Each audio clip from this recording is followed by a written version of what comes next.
അബുദാബിയിൽ കൊല്ലപ്പെട്ടത് പാക് പൗരൻ. UAE തലസ്ഥാനമായ അബുദാബിയിലുണ്ടായ ഇറാൻ മിസൈൽ ആക്രമണത്തിൽ കൊല്ലപ്പെട്ടത് പാകിസ്ഥാൻ പൗരൻ. ആക്രമണത്തെ അപലപിച്ചുകൊണ്ട് UAE അധികൃതർ പുറത്തിറക്കിയ പ്രസ്താവനയിലാണ് കൊല്ലപ്പെട്ട വ്യക്തിയെക്കുറിച്ചുള്ള സൂചനകളുള്ളത്. നഗരത്തിലെ ജനവാസ മേഖലയിൽ മിസൈൽ പതിച്ചതാണ് പാക് പൗരന്റെ മരണത്തിൽ കലാശിച്ചത്. ഇറാനിയൻ ആക്രമണത്തിൽ കൊല്ലപ്പെട്ട പാകിസ്ഥാൻ പൗരന്റെ കുടുംബത്തിനും ബന്ധുക്കൾക്കും UAE അനുശോചനം അറിയിച്ചു. രാജ്യത്തെ സ്ഥിതിഗതി നിയന്ത്രണ വിധേയമാണെന്ന് അധികൃതർ അറിയിച്ചു. എന്നാൽ സാധാരണക്കാരെ ലക്ഷ്യമിട്ട് നടത്തുന്ന ആക്രമണങ്ങൾ നീതീകരിക്കാനാകില്ലെന്നും UAE പ്രസ്താവനയിൽ പറഞ്ഞു.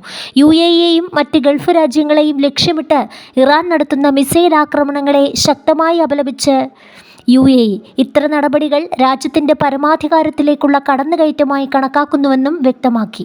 ആക്രമണങ്ങൾ ബാധിച്ച മേഖലയിലെ രാജ്യങ്ങൾക്ക് പൂർണ്ണ പിന്തുണ അറിയിച്ച UAE സംഭവങ്ങൾ അന്താരാഷ്ട്ര നിയമ തത്വങ്ങളുടെയും ഐക്യരാഷ്ട്രസഭയുടെ ചാർട്ടറിൻ്റെയും വ്യക്തമായ ലംഘനമാണെന്നും ചൂണ്ടിക്കാട്ടി.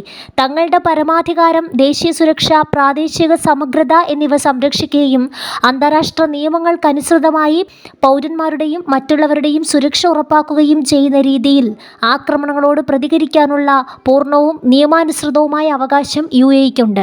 നിലവിലെ പ്രതിസന്ധിയെ മറികടക്കാൻ രാജ്യങ്ങൾ സംയമനം പാലിക്കാനും നയതന്ത്ര മാർഗങ്ങളിലൂടെ പരിഹാരം കാണണമെന്നും UAE ആവർത്തിച്ചു.